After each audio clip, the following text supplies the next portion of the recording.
We have in the United States CVS, very well-known pharmacy, healthcare company. Their quarterly results are out. I know you like looking at the US markets and what's going on there.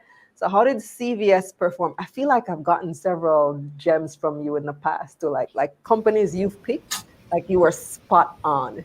So what can you tell us about CVS? Okay, spoiler alert.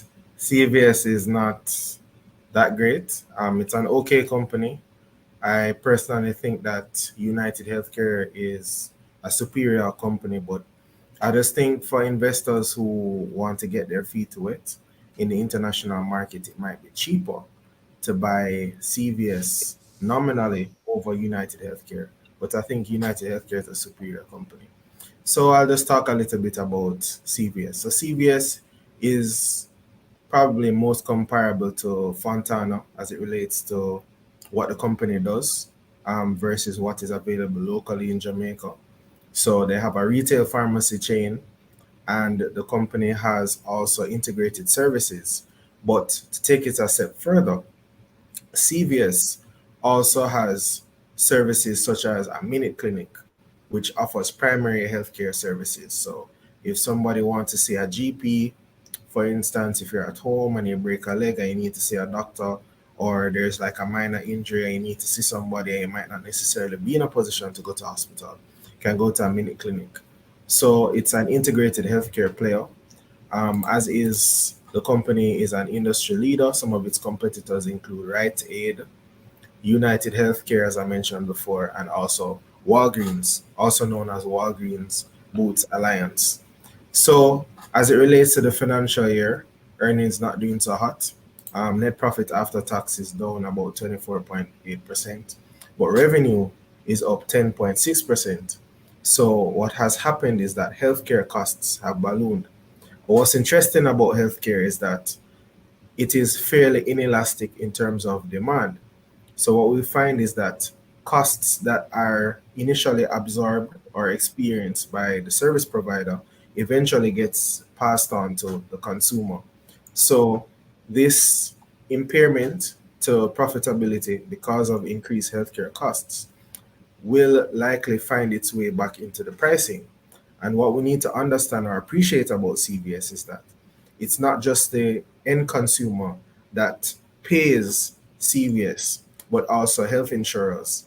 So health insurers have plans that are related to CVS's services because of the integrated service offering. So being what is called a pharmacy benefits manager, you'll find that um, health insurers will pay CVS. So CVS will earn revenues when health insurers pay claims, and they have commission systems and all of these things. So they have a very diversified revenue mix, and higher healthcare costs eventually benefit players like CVS. And as we know, inflation is likely to stick around for a little bit longer than most persons anticipate. And additionally, we are seeing a shift demographically towards aging populations, which should increase the demand for healthcare services, which translates eventually to higher healthcare costs. So it's really more of a long-term play. It's not that sexy right now. The industry itself is not that sexy, but it is something worth considering. In terms of the valuation, stock is trading at about 32 times. It's 31.8 to be precise. But some forecast the forward PE to be 8 times, which is a massive move. I think that's a bit aggressive, but I do anticipate that the company should experience some growth in earnings, not just from the increase in healthcare costs, which should filter into higher prices, but also because of ongoing expansion. The company's financial health is intact. It has a triple B rating from S&P, which is a ratings agency, as of February 13, 2023, which means that the balance sheet and cash flow are also healthy. So this company has healthy capital. It's not just profitable, because they're not synonymous. You can have a profitable company that has a capital position that's not healthy, but this company is doing both, and it has a strong track record. In terms of the price itself, it's now at $69.25, which means that it's down 34% from the 52-week high. However, it's up 7.2% from the 52-week low. and it's down 9.4% from the 200-day moving average. So what that means is that the stock took a hit for most of the last 12 months. However, it's on the move, um, especially as it relates to the last couple of trading sessions. And the real play is for us to look at this long term. Overall, though, I think United Health is superior fundamentally, but just for persons who want to take the leap and finally get exposed to an individual healthcare player, CVS could be on the menu for you. Strong Link is asking about looting and theft. Are they closing outlets because of that? How has that impacted them? Well, there are retail players facing looting and theft across the board, especially entities like Target, and there's another large retail player that's not coming to mind right now. Which one is Target's competitor again? Walmart. Walmart. Walmart and Target. They're under pressure. Yeah, But I saw an article about Target today. yeah, it's horrible. Especially in territories like San Francisco and a couple other major cities that are seeing some demographic issues.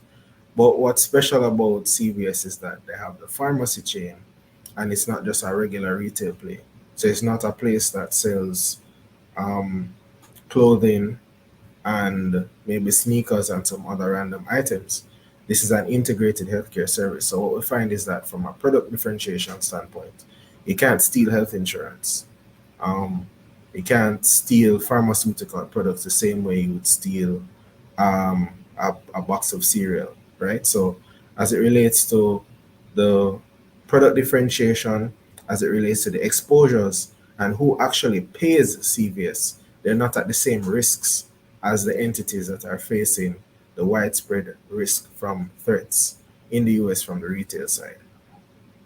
Next question comes from Javon. So we've been hearing, and every year it's like the same thing happens every year. Government lockdown. The U.S. House doesn't have a speaker right now. He wants to know, how do you think a government lockdown will affect the U.S. stock market?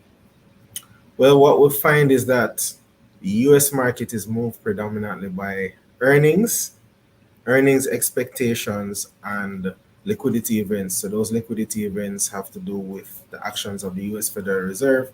So is it that the Fed is going to reduce interest rates, which increases money supply, which finds its way into the stock market, leading to higher prices on average? Or we might find the opposite, where the US Federal Reserve would increase its policy rate, which reduces the money supply in the market and causes security prices to fall, or at least see some volatility.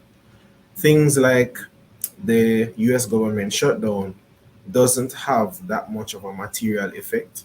There might be a shock in one or two trading sessions, but as it relates to the path of the market, there is very little influence. But what could be more material is the impact on the credit rating, because Moody's Investor Service has said that it notes a breakdown in governance in the US and the continuous challenges around the debt ceiling, for argument's sake, and coming to other agreements on a bipartisan level shows that the US is having a breakdown in the strength of its governance, which is a risk. Because just to put it into context, if it is that there's a government shutdown, what it can do is throw off the budget. If there is a if there's an issue around the resolution which throws off the budget, there could be greater fiscal deficits, meaning that there's an overrun in the budget, spend more than projected. That could lead to more borrowing, and if there's more borrowing, it means that it could deteriorate the US government's debt metrics, meaning that the debt to GDP would be worse, worsening the country's credit position, which could then cause interest rates to go higher long term. And this is a trend that has been happening over the last couple of years. The Fitch Ratings Agency actually downgraded the US for this very reason, but it was triggered by the debt ceiling challenge. So we noticed that the US was downgraded from AAA to AA by Fitch because of the same concern around governance. So we really see most of the risk on the fixed income side, the credit side, which could feed back into the equity market long term.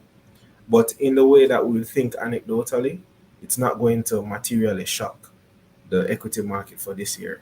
You just might see most of the challenge in one or two trading sessions, and investors will just move on to the next big thing. It's the same thing we see every single year.